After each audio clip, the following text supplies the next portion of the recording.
ਸਤਿ ਸ਼੍ਰੀ ਅਕਾਲ। PNCN ਦੇਖ ਰਹੇ ਸਾਰੇ ਹੀ ਦਰਸ਼ਕਾਂ ਦਾ ਸਵਾਗਤ ਹੈ। ਇਮੀਗ੍ਰੇਸ਼ਨ ਮੰਤਰੀ ਦੇ ਵੱਲੋਂ ਅੱਜ ਐਲਾਨ ਕੀਤਾ ਗਿਆ ਹੈ, ਉਸ ਮੁਤਾਬਕ ਸਾਲ 2021 ਤੋਂ ਲੈ ਕੇ ਸਾਲ 2023 ਤੱਕ ਦਾ ਜੋ ਪਲਾਨ ਹੈ ਇਮੀਗ੍ਰੇਸ਼ਨ ਦਾ, ਉਸ ਨੂੰ ਜਾਰੀ ਕਰ ਦਿੱਤਾ ਗਿਆ ਹੈ, ਜਿਸ ਦੇ ਵਿੱਚ ਪਹਿਲਾਂ ਨਾਲੋਂ ਟੀਚਾ ਹੈ ਜੋ ਉਹ ਕਾਫੀ ਜ਼ਿਆਦਾ ਮਿਥਿਆ ਗਿਆ ਹੈ, ਜਿਸ ਦੌਰਾਨ ਪ੍ਰਵਾਸੀਆਂ ਨੂੰ ਕੈਨੇਡਾ ਦੇ ਵਿੱਚ ਬੁਲਾਇਆ ਜਾਵੇਗਾ ਤੇ ਉਹਨਾਂ ਨੂੰ ਪੱਕੇ ਕੀਤਾ ਜਾਵੇਗਾ। ਤੇ ਇਸ ਦੇ ਨਾਲ ਸੰਬੰਧਿਤ ਜਿਹੜੇ ਅੰਕੜੇ ਜਾਰੀ ਕੀਤੇ ਗਏ ਨੇ, 4-4 ਲੱਖ ਤੱਕ ਤੋਂ ਵੱਧ ਦੇ ਹਰ ਸਾਲ ਦਾ ਟੀਚਾ ਰੱਖਿਆ ਗਿਆ, ਜੋ ਪਹਿਲਾਂ ਨਹੀਂ ਸੀ ਰੱਖਿਆ ਜਾਂਦਾ, ਜਿਸ ਦੇ ਪਿੱਛੇ ਵੀ ਕਾਰਨ ਮੰਨਿਆ ਗਿਆ ਕਿ ਸਾਲ 2020 ਦੇ ਵਿੱਚ ਪ੍ਰਵਾਸੀਆਂ ਨੂੰ ਬੁਲਾਉਣ ਦੀ ਗਿਣਤੀ ਹੈ ਜੋ ਪਹਿਲਾਂ ਨਾਲੋਂ ਕਾਫੀ ਘੱਟ ਰਹੀ ਹੈ।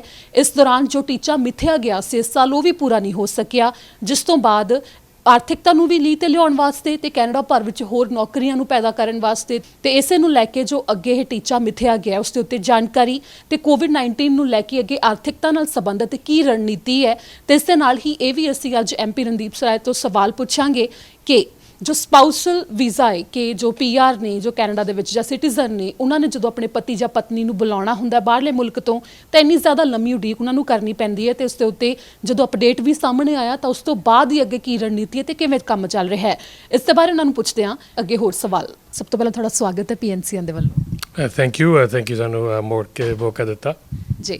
ਜਿਵੇਂ ਕਿ ਅੱਜ ਅਨਾਉਂਸਮੈਂਟ ਹੋਈ ਹੈ ਇਮੀਗ੍ਰੇਸ਼ਨ ਦੇ ਬਾਰੇ, ਜੋ ਅੱਗੇ ਟੀਚਾ ਮਿਥਿਆ ਗਿਆ ਹੈ, ਹੁਣ ਉਸ ਨੂੰ ਲੈ ਕੇ ਇਮੀਗ੍ਰੈਂਟਸ ਨੂੰ ਜ਼ਿਆਦਾ ਬੁਲਾਉਣ ਦਾ, ਇਕੋਨੋਮੀ ਨੂੰ ਲੈ ਕੇ, ਤੇ ਉਸ ਦੇ ਬਾਰੇ ਪਹਿਲਾਂ ਪੂਰੀ ਜਾਣਕਾਰੀ ਦੇ ਦਿਓ। ਸ਼ੋਰ। ਸੋ ਜਦੋਂ ਅਸੀਂ 2015 ਚ ਆਏ ਸੀ ਉਦੋਂ 2.5 ਲੱਖ ਹੁੰਦੀ ਸੀ ਇਮੀਗ੍ਰੇਸ਼ਨ। ਅਸੀਂ ਉਸ ਤੋਂ ਰਾਈਟ ਵੇ ਰੈਂਪ ਅਪ ਕੀਤੀ। ਹੁਣ ਇਸ ਸਾਲ 3,20,000 3,21,000 ਹੋਣੀ ਸੀਗੀ, ਪਰ ਅਨਫੋਰਚੂਨਟਲੀ ਕੋਵਿਡ ਕਰਕੇ ਇਸ ਸਾਲ ਓਨਲੀ 2 ਲੱਖ ਦੀ ਐਕਸਪੈਕਟੇਸ਼ਨ ਹੈਗੀ ਹੈ, ਕਿਉਂਕਿ ਕੋਵਿਡ ਕਰਕੇ ਇਮੀਗ੍ਰੇਸ਼ਨ ਸੈਂਟਰ ਬੰਦ ਹੋ ਗਏ ਸੀ, ਐਮਬੈਸੀਆਂ ਬੰਦ ਹੋ ਗਏ ਸੀ, ਆ ਨਹੀਂ ਸਕੇ ਤਾਂ ਪ੍ਰੋਸੈਸ ਨਹੀਂ ਕਰ ਸਕੇ। ਸੋ ਗਵਰਨਮੈਂਟ ਦਾ ਗੋਲ ਆਲਵੇਜ਼ ਹੈ ਕਿ ਅਸੀਂ ਇਮੀਗ੍ਰੇਸ਼ਨ ਨੂੰ ਵਧਾਈਏ, ਖਾਸ ਕਰਕੇ ਜਿੱਥੇ ਸਾਨੂੰ ਲੋੜ ਆ ਔਰ ਸਾਡੀ ਕੈਨੇਡਾ ਦੀ ਗਰੋਥ ਹੈ, ਸਟਰੈਂਥ ਆ। ਔਰ ਐਤਕੀ ਐਲਾਨ ਕੀਤਾ ਗਿਆ ਜਿਹੜੇ ਅਗਲੇ 3 ਸਾਲਾਂ ਲਈ ਉਹ 4 ਲੱਖ 1,000 2021 ਚ 4 ਲੱਖ 11,000 ਉਸ ਤੋਂ ਬਾਅਦ 4 ਲੱਖ 21,000 ਉਸ ਤੋਂ ਬਾਅਦ। ਸੋ ਆਉਣ ਵਾਲੇ 3 ਸਾਲਾਂ ਦੇ ਵਿੱਚ 50,000 ਐਡ ਕੀਤਾ ਜਾਊਗਾ ਜੋ ਪਹਿਲੇ ਟਾਰਗੇਟ ਸੀਗੇ, ਤਾਂ ਕਿ ਉਹ ਜਿਹੜਾ 1.5 ਲੱਖ ਸ਼ੋਰਟੇਜ ਆ ਉਹ ਪੂਰੀ ਹੋਊਗੀ। ਨਾਲੇ ਅਸੀਂ 1% ਜਿਹੜਾ ਹੁਣ 38 ਮਿਲੀਅਨ ਪਾਪੂਲੇਸ਼ਨ ਕੈਨੇਡਾ ਦੀ ਹੋਗੀ, ਸਾਡਾ ਗੋਲ ਹੈ ਕਿ 1% ਆਫ ਪਾਪੂਲੇਸ਼ਨ ਐਵਰੀ ਈਅਰ ਅਸੀਂ ਇਮੀਗ੍ਰੇਸ਼ਨ ਦੇ ਰਾਹੀਂ ਇਨਕਰੀਜ਼ ਕਰੀਏ। ਇੰਨੀ ਗੁੰਜਾਇਸ਼ ਹੈਗੀ ਕੈਨੇਡਾ ਦੇ ਕੋਲ, ਔਰ ਅਸੀਂ ਉਹਨਾਂ ਸੈਕਟਰਾਂ 'ਚ ਕਰਾਂਗੇ ਜਿੱਥੇ ਕੈਨੇਡਾ ਨੂੰ ਲੋੜਵੰਦ ਚਾਹੀਦੇ ਆ। ਤੇ ਫਿਰ ਇਹਦੇ ਵਿੱਚ ਜਿਵੇਂ ਗੱਲ ਕੀਤੀ ਗਈ ਹੈ, ਤੁਸੀਂ ਕਹਿਣਾ ਚਾਹੁੰਦੇ ਹੋ ਕਿ ਇਹਦੇ ਵਿੱਚ ਇਹ ਨਹੀਂ ਹੈ ਕਿ ਨਵੇਂ ਹੋਰ ਐਡ ਕੀਤੇ ਜਾਣਗੇ, ਸਗੋਂ ਜਿਹੜਾ ਪਿੱਛੇ ਘਾਟਾ ਪਿਆ ਉਹਨੂੰ ਹੀ ਅੱਗੇ ਪੂਰਾ ਕੀਤਾ ਜਾਣਾ। ਇਕੱਲਾ ਉਹ ਨਹੀਂ ਹੈਗਾ, ਪਰ ਹੁਣ ਸਟੈਂਡਰਡ ਅਪ ਹੋ ਗਿਆ ਨਾ। ਸੋ ਹੁਣ ਜਦੋਂ 1.5 ਲੱਖ ਐਡ ਹੋ ਗਿਆ ਈਚ ਸਾਲ 4 ਲੱਖ, ਸੋ ਗੋਲ ਹੈਗਾ ਕਿ 4 ਲੱਖ ਜੋ 21 ਜਾਂ 4,30,000 ਦਾ ਜਿਹੜਾ 3 ਸਾਲਾਂ ਦੇ ਵਿੱਚ ਹੋਊਗਾ ਉਹ ਤੋਂ ਡਰੋਪ ਨਹੀਂ ਹੋਊਗਾ, ਕਿਉਂਕਿ ਉਦੋਂ ਤੱਕ ਜੋ ਵੀ ਇਮੀਗ੍ਰੇਸ਼ਨ ਰੈਫਿਊਜੀ ਸੁਸਾਇਟੀਆਂ ਜਿਹੜੀਆਂ ਇਮੀਗ੍ਰੇਸ਼ਨ ਡਾਇਵਰਸਿਟੀ ਓਏਸਿਸ ਵਰਗੀਆਂ, ਮੋਜ਼ੇਕ ਵਰਗੀਆਂ, ਪਿਕਸ ਵਰਗੀਆਂ ਸੁਸਾਇਟੀ ਜਿਹੜੀ ਹੈਲਪ ਕਰਦੀ ਇਮੀਗ੍ਰੈਂਟਸ, ਉਹਨਾਂ ਦੀ ਵੀ ਕਪੈਸਿਟੀ ਨਾਲ ਵੱਧ ਜਾਊਗੀ। ਜਿਹੜੇ ਇੰਪਲੋਇਰਸ ਹੈ ਜਿਹਨੀ ਇੱਥੇ ਉਹਨਾਂ ਨੂੰ ਜੋਬਾਂ ਦੇਣੀਆਂ ਉਹ ਵੀ ਨਾਲ ਮੌਕੇ ਦੇ ਹਿਸਾਬ ਨਾਲ ਇਨਹੈਂਸ ਹੋਣਗੇ। ਮਕਾਨ ਵੀ ਉਹਨੇ ਬਣਨੇ ਪੈਣੇ ਆ ਤਾਂ ਕਿ ਅਸੀਂ ਉਹਨੇ ਕਰ ਸਕੀਏ, ਉਸ ਸਾਰਾ ਅਬਜ਼ੋਰਬ ਵੀ ਕਰ ਸਕੀਏ। ਇਹ ਆ ਸਾਡਾ ਗੋਲ। ਇਸ ਕਰਕੇ ਫੇਜ਼ ਬਾਈ ਫੇਜ਼, ਪਰ ਉਹ ਤੋਂ ਆਸ ਇਹੀ ਹੈ ਕਿ ਜੇ ਖਾਸ ਕਰਕੇ ਲਿਬਰਲ ਗਵਰਨਮੈਂਟ ਹੋਊਗੀ ਉਹ ਇਸੇ ਹੀ ਟਾਰਗੇਟ 'ਤੇ ਇਨਕਰੀਜ਼ ਆਪਣਾ 1% ਆਫ ਪਾਪੂਲੇਸ਼ਨ ਦੇ ਹਿਸਾਬ ਦੇ ਨਾਲ ਵਧਾਈ ਜਾਣਗੇ। ਤੇ ਫਿਰ ਜਿਹੜਾ ਐਡਮਿਸ਼ਨਸ ਨੂੰ ਵੀ ਹੋਰ ਵਧਾਉਣ ਦੀ ਗੱਲ ਕਹੀ ਗਈ ਹੈ ਕਿ ਇੰਟਰਨੈਸ਼ਨਲ ਸਟੂਡੈਂਟ ਵੀ ਨੇ ਜਿਹੜੇ ਉਹ ਵੀ ਹੋਰ ਬੁਲਾਏ ਜਾਣਗੇ।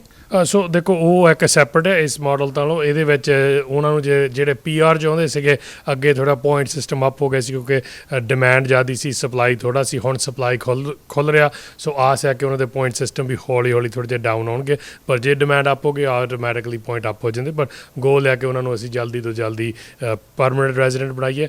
ਇਹ ਜਿਹੜਾ ਨਵਾਂ ਪਲੈਟਫਾਰਮ ਹੈ ਇਹਦੇ ਵਿੱਚ 60% ਹੋਣਗੇ ਇਕਨੋਮਿਕ ਇਮੀਗ੍ਰੈਂਟ, 30% ਹੋਣਗੇ ਫੈਮਿਲੀ ਕਲਾਸ ਵਾਲੇ, ਸੋ ਸਪਾਊਸਸ ਜਾਂ ਪੈਰੈਂਟਸ ਐਂਡ ਗ੍ਰੈਂਡ ਪੈਰੈਂਟਸ ਜਾਂ ਬੱਚੇ, ਤੇ 10% ਹੋਣਗੇ ਜੋ ਰੈਫਿਊਜੀ ਆ ਜਾਂ ਇਨਸਾਨੀਅਤ ਤੌਰ 'ਤੇ ਅਸੀਂ ਲੋਕਾਂ ਨੂੰ ਜਿਹੜੇ ਮੰਗਾਉਂਦੇ ਆ। ਸੋ ਇਹ ਜਿਹੜਾ ਫਾਰਮੂਲਾ ਵਰਤ ਕੇ ਇਮੀਗ੍ਰੇਸ਼ਨ ਅਗਲੇ 3 ਸਾਲ ਚੱਲੂਗੀ। ਤੇ ਫਿਰ ਜਦੋਂ ਹੁਣ ਗੱਲ ਆਉਂਦੀ ਹੈ ਕਿ ਜਿਨ੍ਹਾਂ ਨੂੰ PR ਦਿੱਤੀ ਜਾਣੀ ਹੈ ਜਾਂ ਫਿਰ ਪਹਿਲਾਂ ਤੋਂ ਜਿਹੜੇ ਪਰਮਾਨੈਂਟ ਰੈਜ਼ੀਡੈਂਟ ਹੁਣ ਹੈਗੇ ਨੇ ਕੈਨੇਡਾ ਦੇ ਵਿੱਚ, ਤੇ ਫਿਰ ਜਾਂ ਸਿਟੀਜ਼ਨ ਵੀ ਨੇ, ਉਹ ਅੱਗੇ ਬਾਹਰ ਜਿਵੇਂ ਵਿਆਹ ਕਰਵਾ ਕੇ ਆਉਂਦੇ ਨੇ ਤਾਂ ਉਹਨਾਂ ਦੇ ਸਪਾਊਸ ਨੇ ਜਿਹੜੇ, ਉਹ ਕੇਸ ਬਹੁਤ ਜ਼ਿਆਦਾ ਟਾਈਮ ਤੱਕ ਲਟਕ ਰਹੇ ਨੇ। ਤੇ ਇਸ ਸਮੇਂ ਗੱਲ ਕਹੀ ਗਈ ਸੀ ਕਿ ਇੱਕਦਮ ਇਸ ਪ੍ਰੋਸੈਸਿੰਗ ਨੂੰ ਤੇਜ਼ ਕੀਤਾ ਜਾਵੇਗਾ, ਹੋਰ ਇੰਪਲੋਇਰਸ ਵੀ ਇਸ ਦੇ ਵਿੱਚ ਰੱਖੇ ਗਏ ਨੇ ਤਾਂ ਕਿ ਫਾਈਲਾਂ ਦੀ ਪ੍ਰੋਸੈਸਿੰਗ ਤੇਜ਼ ਹੋਵੇ, ਪਰ ਫਿਰ ਵੀ ਜਿਹੜਾ ਉਨੀ ਜ਼ਿਆਦਾ ਗਿਣਤੀ 'ਚ ਰਿਸਪੌਂਸ ਨਹੀਂ ਆ ਰਿਹਾ ਤੇ ਥਾਂ ਦੇ ਉੱਤੇ ਪ੍ਰਦਰਸ਼ਨ ਵੀ ਲਗਾਤਾਰ ਕੀਤੇ ਜਾ ਰਹੇ ਨੇ, ਉਸ ਦੇ ਉੱਤੇ ਕੀ ਹੈ? ਦੇਖੋ ਇਹ 7 ਮਹੀਨੇ ਆਲਮੋਸਟ ਕੋਵਿਡ ਕਰਕੇ ਤਕਰੀਬਨ ਸਾਰੇ ਪਰਮਨੈਂਟ ਰੈਜ਼ੀਡੈਂਟ ਐਪਲੀਕੇਸ਼ਨਾਂ ਵਰਚੁਅਲੀ ਬੰਦ ਸੀਗੀਆਂ। ਹੁਣ ਅਕਤੂਬਰ ਦੇ ਮਹੀਨੇ ਦੇ ਵਿੱਚ ਫਾਈਨਲੀ ਲੋਕ IRCC ਦੇ ਜਿਹੜੇ ਆਫਿਸਰ ਜਾਂ ਇਮੀਗ੍ਰੇਸ਼ਨ ਦੇ ਕਰਮਚਾਰੀ ਹੈਗੇ ਉਹ ਬੈਕ ਟੂ ਵਰਕ ਜਾਣ ਲੱਗੇ ਆ। ਅਜੇ ਵੀ ਫੁੱਲ ਕਪੈਸਿਟੀ ਤੇ ਨਹੀਂ, ਕਿਉਂਕਿ ਆਫਿਸ ਸਪੇਸ ਦੇ ਵਿੱਚ ਬੜੀਆਂ ਕੰਡੀਸ਼ਨਸ ਹੈਗੀਆਂ ਜਿਨ੍ਹਾਂ ਦੇ ਨਾਲ ਉਹਨਾਂ ਨੂੰ ਬੁਲਾਇਆ ਜਾ ਰਿਹਾ ਮੁੜ ਕੇ। ਸੋ ਉਸ ਤੋਂ ਇਲਾਵਾ ਪ੍ਰੋਬਲਮ ਹੈ ਕਿ ਜਦੋਂ PR ਪ੍ਰੋਸੈਸ ਕਰਨੀ ਹੁੰਦੀ ਸਾਨੂੰ ਬੈਕਗਰਾਊਂਡ ਕ੍ਰਿਮੀਨੈਲਿਟੀ ਚੈੱਕ ਵੀ ਕਰਨੇ ਪੈਂਦੇ ਆ। ਸੋ ਇੱਥੇ ਦਾ ਤਾਂ ਸਾਰਾ ਐਲੀਜੀਬਿਲਟੀ ਵੀ ਹਾਂ ਵਾਕਿਆ ਇਹਦੀ ਵਾਈਫ ਆ ਜਾਂ ਹਸਬੈਂਡ ਆ, ਉਹ ਤਾਂ ਸਖਾਲਾ ਪਾਰਟ ਆ, ਉਹ ਇੱਕ ਪਹਿਲਾ ਫੇਜ਼ ਹੁੰਦਾ। ਜਿਹੜਾ ਬੈਕਗਰਾਊਂਡ ਦੇਖਣਾ ਵੀ ਨਹੀਂ, ਕੋਈ ਮਾੜੇ ਕੰਮ ਨਹੀਂ ਕੀਤੇ, ਕੋਈ ਟੈਰਰਿਸਟ ਆਰਗੇਨਾਈਜੇਸ਼ਨ ਜਾਂ ਗੈਂਗ ਦੇ ਵਿੱਚ ਨਹੀਂ, ਉਹਨੂੰ ਬੈਕਗਰਾਊਂਡ ਕਹਿੰਦੇ। ਉਹ ਪ੍ਰੋਬਲਮ ਹੁਣ ਬਹੁਤ ਹਾਰਡ ਹੈ ਕਿਉਂਕਿ ਉਹ ਡਿਪੈਂਡੈਂਟ ਔਨ ਇੰਡੀਆ ਜਾਂ ਪਾਕਿਸਤਾਨ, ਅਫਗਾਨਿਸਤਾਨ, ਇੰਗਲੈਂਡ, ਜਿਹੜੀ ਕੰਟਰੀ ਤੋਂ ਆ ਰਹੇ ਆ ਉਹਨਾਂ ਦਾ ਬੈਕਗਰਾਊਂਡ ਉੱਥੇ ਕਿੰਨਾ ਕੋਵਿਡ ਕਰਕੇ ਸ਼ਟ ਡਾਊਨ ਆ, ਕੀ ਓਪਨ ਹੈਗੇ ਕਿ ਨਹੀਂ, ਉਹ ਪ੍ਰੋਬਲਮ ਪੈ ਜਾਂਦੀ ਆ। ਫਿਰ ਜਿਹੜਾ ਬਾਇਓਮੈਟ੍ਰਿਕਸ ਆ ਉਹ ਫੈਸਿਲਿਟੀਆਂ ਕੰਟਰੀਆਂ ਕੰਟਰੋਲ ਕਰਦੀਆਂ, ਕਈਆਂ ਨੇ ਬੰਦ ਕੀਤੀਆਂ, ਜਿਵੇਂ ਇੰਡੀਆ ਦੀ ਇਸ ਵੇਲੇ ਬਾਇਓਮੈਟ੍ਰਿਕਸ ਬੰਦ ਆ। ਸੋ ਈਵਨ ਦੋ ਇੱਥੋਂ ਪ੍ਰੋਸੈਸ ਸਾਰਾ ਕੁਝ ਹੋ ਗਿਆ, ਜੇ ਉਹਨਾਂ ਦਾ ਬਾਇਓਮੈਟ੍ਰਿਕਸ ਨਹੀਂ ਹੁੰਦਾ ਜਾਂ ਬੈਕਗਰਾਊਂਡ ਚੈੱਕ ਨਹੀਂ ਹੁੰਦਾ ਅਸੀਂ ਉੱਥੋਂ ਨਹੀਂ ਆ ਸਕਦੇ। ਸੋ for example embassy India the only 10% capacity 'ਤੇ ਚੱਲ ਰਹੀ ਆ। ਗਾਂ ਉਹ ਨਹੀਂ ਜਿਹਨਾਂ ਨੂੰ ਫੋਨ ਕਰਨਾ ਜਾਂ ਇਨਫੋਰਮੇਸ਼ਨ ਲੈਣੀ ਉਹ ਵੀ ਬੰਦ ਹੁੰਦੇ ਆ। ਸੋ ਇਸ ਕਰਕੇ ਥੋੜ੍ਹੀ ਜਿਹੀ ਉਹ ਪ੍ਰੋਬਲਮ ਆ ਰਹੀ, ਪਰ ਸਾਡੇ ਵੱਲੋਂ ਬਹੁਤ ਕਮਿਟਮੈਂਟ ਆ, ਖਾਸ ਕਰਕੇ ਪ੍ਰਧਾਨ ਮੰਤਰੀ ਜਸਟਿਨ ਟਰੂਡੋ ਕੋ, ਕਿ ਜਿਹੜੇ ਸਪਾਊਸਸ ਜਾਂ ਹਸਬੈਂਡ ਵਾਈਫਸ ਇਹ ਸਭ ਤੋਂ ਪਹਿਲਾਂ ਔਰ ਜਲਦੀ ਆਉਣ, ਔਰ ਉਹਨਾਂ 'ਤੇ ਇਸ ਵੇਲੇ ਜ਼ੋਰ ਲਾ ਰਿਹਾ। ਤੇ ਫਿਰ ਉਸ ਤੋਂ ਬਾਅਦ ਜਿਹੜੀ ਗੱਲ ਆਉਂਦੀ ਹੈ ਕਿ ਟਰੈਵਲ ਨੂੰ ਲੈ ਕੇ ਵੀ ਅੱਗੇ ਰਿਸਟ੍ਰਿਕਸ਼ਨਸ ਵਧਾਈਆਂ ਜਾ ਰਹੀਆਂ ਨੇ, ਕਿ ਜਦੋਂ ਅਮਰੀਕਾ ਦੇ ਟਰੈਵਲ ਬੈਨ ਹੈ ਜੋ ਉਸ ਦੇ ਉੱਤੇ ਵੀ ਅੱਗੇ ਤਰੀਕਾਂ ਵਧਾਈਆਂ ਗਈਆਂ ਨੇ। ਪਹਿਲਾਂ ਤਾਂ ਸੀ ਕਿ ਸ਼ਾਇਦ ਹੋ ਸਕਦਾ ਕਿ 31 ਅਕਤੂਬਰ ਤੋਂ ਬਾਅਦ ਇਸ ਨੂੰ ਹਟਾ ਦਿੱਤਾ ਜਾਵੇਗਾ, ਪਰ ਜਿਵੇਂ ਕਿ ਸੈਕਿੰਡ ਵੇਵ ਦੇ ਦੌਰਾਨ ਮਾਮਲੇ ਵੀ ਵਧੇ ਤੇ ਇਸ ਦੇ ਉੱਤੇ ਫੈਸਲਾ ਲਿਆ ਗਿਆ। ਤੇ ਇਸ ਦੇ ਉੱਤੇ ਅੱਗੇ ਕਦੋਂ ਤੱਕ ਦਾ ਕੋਈ ਟੀਚਾ ਮਿੱਥਿਆ ਗਿਆ ਜਾਂ ਇਸ ਦੇ ਉੱਤੇ ਰਣਨੀਤੀ ਕੀ ਹੈ?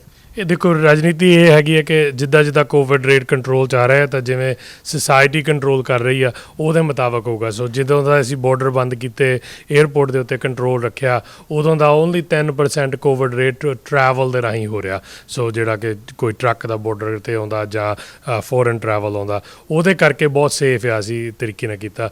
ਹੁਣ ਕੈਲਗਰੀ ਦੇ ਵਿੱਚ ਟੈਸਟ ਕਰ ਰਿਹਾ ਕਿ ਕੋਵਿਡ ਟੈਸਟ ਕਰਕੇ ਜੇ ਤੁਸੀਂ ਫਲਾਈ ਕਰੋ ਜਾਂ ਜਦੋਂ ਆਉਂਦੇ ਸਾਰ ਤੁਸੀਂ ਕਰੋ, ਤੁਹਾਡਾ ਕੁਆਰੰਟੀਨ ਟਾਈਮ ਲਿਮਿਟ ਕੀਤਾ ਜਾਊਗਾ, ਥੋੜੇ ਦਿਨ ਹੀ ਹੋਊਗੇ।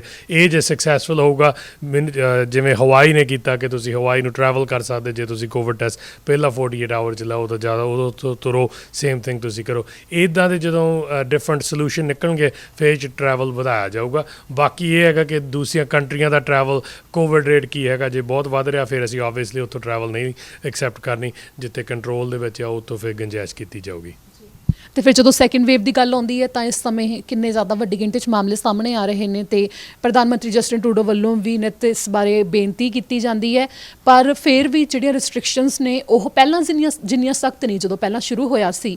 ਤੇ ਫਿਰ ਉਸ ਤੋਂ ਬਾਅਦ ਜਦੋਂ ਇਸ ਸਮੇਂ ਮਾਮਲੇ ਨੇ ਜਿਹੜੇ ਉਹ ਉਸ ਨਾਲੋਂ ਜ਼ਿਆਦਾ ਗਿਣਤੀ 'ਚ ਸਾਹਮਣੇ ਆ ਰਹੇ ਨੇ, ਤੇ ਉਸ ਦੇ ਉੱਤੇ ਕੀ ਹੈ? ਸ਼ੋਰ ਦੇਖੋ, ਜਿੱਥੇ ਆਪਾਂ ਜ਼ਿੰਮੇਵਾਰੀ ਲਈ ਆ ਸਟੋਰ ਜਾਣ ਨੂੰ, ਕੰਮ ਤੇ ਜਾਣ ਲਈ, ਡਾਕਟਰ ਦੇ ਆਫਿਸ ਜਾਣ ਲਈ, ਬੱਚਿਆਂ ਨੂੰ ਸਕੂਲੇ ਲਿਜਾਣ ਲਈ, ਉਹਨਾਂ ਦੀਆਂ ਗੇਮਾਂ ਵਾਸਤੇ ਅਸੀਂ ਬਹੁਤ ਵਧੀਆ ਪਰਹੇਜ਼ ਰੱਖ ਰਹੇ ਹਾਂ। ਸਕਾਈ ਟ੍ਰੇਨ 'ਤੇ ਹਜ਼ਾਰਾਂ ਦੀ ਗਿਣਤੀ ਰੋਜ਼ ਜਾ ਰਹੀ ਆ ਤੇ ਕੋਵਿਡ ਕੇਸ ਕੋਈ ਨਹੀਂ ਵੱਧ ਰਿਹਾ, ਈਵਨ ਦੋ ਉਹ ਇੱਕ ਦੂਜੇ ਦੇ ਨਾਲ ਫਸ ਕੇ ਖੜੇ ਹੋਏ ਰਹੇ, ਪਰ ਕਿਉਂਕਿ ਸਾਰਿਆਂ ਨੇ ਮਾਸਕ ਪਾਏ, ਹੈਂਡ ਸੈਨੀਟਾਈਜ਼ਰ ਵਰਤਦੇ ਆ, ਉਹ ਪਰਹੇਜ਼ ਰੱਖਦੇ ਤਾਂ ਕੋਵਿਡ ਉੱਤੇ ਨਹੀਂ ਸਪਰੈਡ ਹੋ ਰਿਹਾ। ਕੰਮ ਤੇ ਆ, ਸਾਡੀ ਕੰਸਟਰਕਸ਼ਨ ਇੰਡਸਟਰੀ ਆ ਬਹੁਤ ਵਧੀਆ ਚੱਲ ਰਹੀ ਆ, ਕੋਈ ਕੋਵਿਡ ਕੇਸ ਉਹ ਤੋਂ ਨਹੀਂ ਕੋਈ ਹਾਈ ਲੈਵਲ ਦੇ ਕੋਈ ਆਉਂਦੇ ਆ। ਸਾਡੀ ਪ੍ਰੋਬਲਮ ਕਿੱਥੇ ਹੁੰਦੀ, ਜਿੱਥੇ ਅਸੀਂ ਡਿਸਕ੍ਰੈਸ਼ਨਰੀ ਜਾਂ ਰੈਕਰੀਏਸ਼ਨਲ ਚੀਜ਼ਾਂ ਕਰਦੇ ਹਾਂ, ਜਦੋਂ ਅਸੀਂ ਰਿਲੈਕਸ ਹੋ ਜਾਂਦੇ ਘਰ ਦੇ ਵਿੱਚ, ਪ੍ਰਾਹੁਣੇ ਜ਼ਿਆਦਾ ਸੱਦ ਲੈਂਦੇ ਹਾਂ ਜਾਂ ਅਸੀਂ ਪਾਰਟੀ ਕਰ ਲੈਂਦੇ ਘਰ ਦੇ ਵਿੱਚ। ਹੁਣ ਤਾਂ ਹਾਲਾਂ 'ਚ ਵੀ ਅੱਗੇ ਅਲਾਮਾ ਉਹਨਾਂ ਨੂੰ ਮਿਲਦਾ ਸੀਗਾ, ਹਾਲ ਵੀ ਬੰਦ ਨੇ। ਸੋ ਉਹ ਚੀਜ਼ਾਂ ਦੇ ਵਿੱਚ ਸਾਡਾ ਕੋਵਿਡ ਰੇਟ ਵੱਧ ਰਿਹਾ। ਉਹ ਤੇ ਸਾਡੀ ਆਪ ਦੀ ਜ਼ਿੰਮੇਵਾਰੀ ਹੈ ਕਿ ਕਿੰਨਾ ਅਸੀਂ ਵੱਧ ਤੋਂ ਵੱਧ ਪਰਹੇਜ਼ ਰੱਖੀਏ, ਮਾਸਕ ਪਾ ਕੇ ਕਰੀਏ, ਹੈਂਡ ਸੈਨੀਟਾਈਜ਼ਰ ਕਰੀਏ, ਹਰ ਇੱਕ ਨੂੰ ਨਾ ਮਿਲਾਈਏ ਜਾਂ ਉੱਠ ਕੇ ਜਾਂ ਦੂਰੋਂ ਹੀ ਮਿਲਾਈਏ, ਜੱਫੀ ਨਹੀਂ ਪਾਉਣ ਦੀ ਲੋੜ, ਹੈਂਡ ਸ਼ੇਕ ਨਹੀਂ ਕਰਨ ਦੀ ਲੋੜ। ਇਹ ਟਾਈਪ ਆਫ ਚੀਜ਼ਾਂ ਦੇ ਵਿੱਚ ਸਾਡਾ ਕੋਵਿਡ ਰੇਟ ਵਧਿਆ। ਬਲਕਿ ਜਿੱਥੇ ਐਕਚੁਅਲ ਅਸੈਂਸ਼ੀਅਲ ਚੀਜ਼ਾਂ ਆ, ਜਿੱਥੇ ਅਸੀਂ ਕੰਮ ਤੇ ਜਾਣਾ, ਕੰਮ ਕਰਨਾ, ਬੱਚੇ, ਉੱਥੇ ਐਕਚੁਅਲੀ ਕਾਫੀ ਕੰਟਰੋਲ 'ਚ, ਥੋੜ੍ਹਾ ਜਿਹਾ ਸਕੂਲਾਂ 'ਚ ਅਜੇ ਹੋਇਆ ਕਿਉਂਕਿ ਐਡਜਸਟਮੈਂਟ ਫੇਜ਼ ਸੀਗਾ, ਪਰ ਉਹਨਾਂ ਚੀਜ਼ਾਂ 'ਚ ਅਸੀਂ ਕੰਟਰੋਲ ਕਰ ਲਿਆ। ਪਰ ਅਸੀਂ ਸਾਡੇ ਰੈਕਰੀਏਸ਼ਨਲ ਲਾਈਫ 'ਚ ਨਹੀਂ, ਉਹ ਸਾਡੀ ਆਪ ਦੀ ਜ਼ਿੰਮੇਵਾਰੀ। ਸੋ ਮੈਂ ਹਰ ਇੱਕ ਨੂੰ ਦੋ ਹੱਥ ਜੋੜ ਕੇ ਬੇਨਤੀ ਕਰਦਾ ਕਿ ਜ਼ਰੂਰ ਇਹਦਾ ਕੰਟਰੋਲ ਰੱਖੋ, ਇਹ ਤੁਹਾਡੇ ਹੱਥਾਂ 'ਚ ਆ ਪਿਆ। ਜੇ ਕੇਸ ਵੱਧ ਗਿਆ ਫਿਰ ਲਾਕਡਾਊਨ ਕਰਨਾ ਪਊਗਾ, ਫਿਰ ਸਖਤੀ ਕਰਨੀ ਪਊਗੀ, ਔਰ ਕੋਈ ਕਰਨਾ ਨਹੀਂ ਚਾਹੁੰਦਾ, ਸਾਰੇ ਮੰਗਦੇ ਕਿ ਬਿਜ਼ਨਸ ਫਲਰਿਸ਼ ਹੋਣ, ਸਾਡੇ ਰੈਸਟੋਰੈਂਟ ਚੱਲਣ, ਸਾਡੇ ਬਿਜ਼ਨਸ ਚੱਲਣ, ਪਰ ਉਹ ਤਾਂ ਹੀ ਹੋਗਾ ਜੇ ਅਸੀਂ ਹਰ ਇੱਕ ਆਪਣੀ ਜ਼ਿੰਮੇਵਾਰੀ ਸਮਝਾਂਗੇ।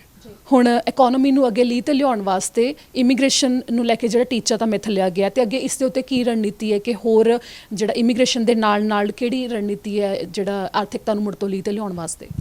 ਦੇਖੋ, ਸਾਨੂੰ ਇਕੋਨਮੀ ਦੇ ਵਾਸਤੇ ਬਹੁਤ ਚੀਜ਼ਾਂ ਅਸੀਂ ਕੀਤੀਆਂ। ਸਭ ਤੋਂ ਪਹਿਲਾਂ ਜਿਹੜਾ ਲੋੜਵੰਦ ਹੈ ਉਹਨਾਂ ਨੂੰ ਸਰਵ ਦਿੱਤਾ, ਫਿਰ ਅਸੀਂ ਜਿਹੜੇ ਸਮਾਲ ਬਿਜ਼ਨਸ ਉਹਨਾਂ ਨੂੰ ਵੇਜ ਸਬਸਿਡੀ ਦਿੱਤੀ ਤਾਂ ਕਿ ਉਹ ਆਪਣੇ ਵਰਕਰਾਂ ਨੂੰ ਰੱਖ ਸਕਣ, ਫਿਰ ਅਸੀਂ ਉਹਨਾਂ ਨੂੰ ਰੈਂਟਲ ਸਬਸਿਡੀ ਦਿੱਤੀ ਆ, ਫਿਰ ਹੁਣ ਇਹ ਆ ਗਿਆ ਮੌਕਾ ਕਿ ਕਈ ਬਿਜ਼ਨਸ ਰਿਕਵਰ ਹੋ ਗਏ, ਕਈਆਂ ਦੇ ਵਿੱਚ ਹਜੇ ਵੀ ਕਮੀ ਆ, ਉਹ ਉਹਨਾਂ ਨੂੰ ਇਹ ਨਹੀਂ ਸੀ ਪਤਾ ਹੁਣ ਅਸੀਂ ਦਸੰਬਰ ਤੱਕ ਖੁੱਲ੍ਹੇ ਰਹੀਏ, ਅਸੀਂ ਅਗਲੇ ਸਾਲ ਤੱਕ, ਉਹਨਾਂ ਵਾਸਤੇ ਅਸੀਂ ਲੌਂਗਜੈਵਿਟੀ ਕਰ ਦਿੱਤੀ ਆ ਕਿ ਉਹਨਾਂ ਨੂੰ ਜੂਨ ਤੱਕ ਵੇਜ ਸਬਸਿਡੀ ਵੀ ਮਿਲੂਗੀ, ਉਹਨਾਂ ਨੂੰ ਰੈਂਟਲ ਸਬਸਿਡੀ ਵੀ ਮਿਲੂਗੀ। ਜਿਹੜੇ ਪਬਲਿਕ ਸੇਫਟੀ ਹੈਲਥ ਨੋਟਿਸ ਕਰਕੇ ਬੰਦ ਹੋਏ ਆ ਜਿਵੇਂ ਹਾਲ ਆ, ਉਹਨਾਂ ਨੂੰ 90% ਤੱਕ ਉਹਨਾਂ ਦਾ ਰੈਂਟ ਦੀ ਸਬਸਿਡੀ ਵੀ ਮਿਲੂਗੀ। ਸੋ ਅਸੀਂ ਹਰ ਇੱਕ ਬਿਜ਼ਨਸ ਨੂੰ ਸੁਣ ਕੇ ਜੋ ਉਹਨਾਂ ਦੀ ਮੁਸ਼ਕਲਾਂ ਸੀਗੀਆਂ ਉਸ ਨੂੰ ਹੈਲਪ ਕੀਤਾ।